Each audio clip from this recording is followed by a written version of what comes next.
এই মুহূৰ্তত আমাৰ হাতত আহি পৰিছে এটা ব্ৰেকিং নিউজ। লাহৰীঘাটৰ দাঁতিয়ালবুৰীত যোগান বিভাগৰ দ্বাৰা অবৈধ চিলিণ্ডাৰ জব্দ। অবৈধ গেছ চিলিণ্ডাৰৰ বিৰুদ্ধে মৰিগাঁও জিলা যোগান বিভাগৰ অভিযান।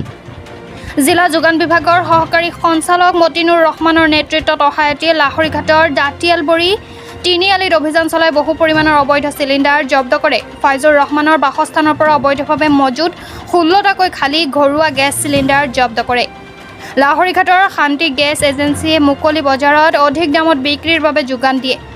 পূৰ্বৰে পৰা শান্তি গেছ এজেন্সিৰ বিৰুদ্ধে কলা বজাৰত চিলিণ্ডাৰ বিক্ৰী কৰাৰ অভিযোগ আছে। লাহৰীঘাটৰ পৰা খাইৰুল ইছলামৰ ৰিপৰ্ট।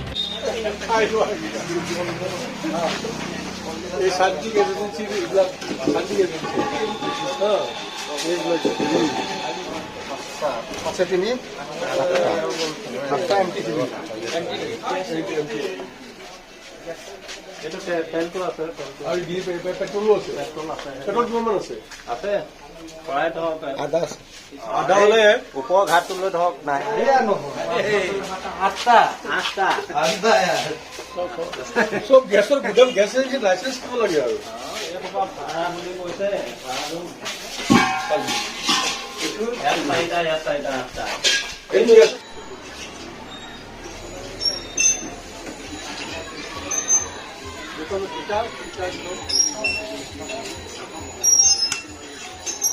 Hello.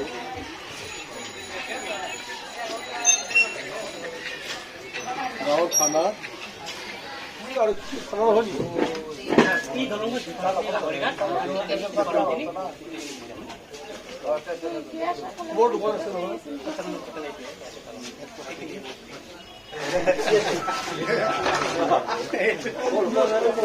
नारा के बोला है это было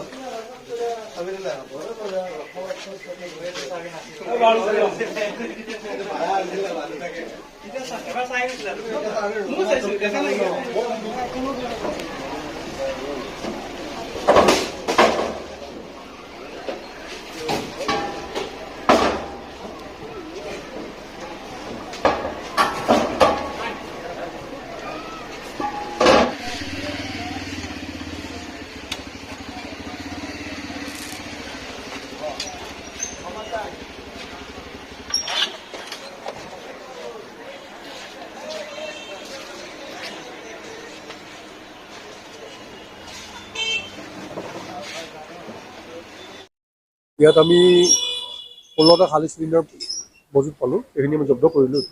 এইখিনি অবৈধভাৱে মজুত ৰখা হৈছিলে।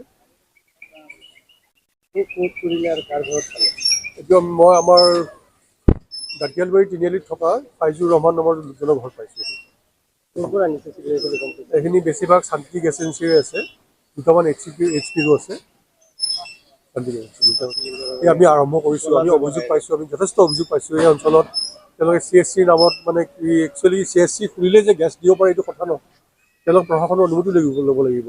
CSC খুলিলেও যদি গেছৰ ব্যৱসায় কৰিব খোজে তেওঁলোকে প্ৰশাসনৰ অনুমতি ল'বলৈ কম্পালচৰি। তেওঁলোকে দেখা গৈছে গেছ এজেঞ্চিবিলাকে মানে হয় জড়িত আছে।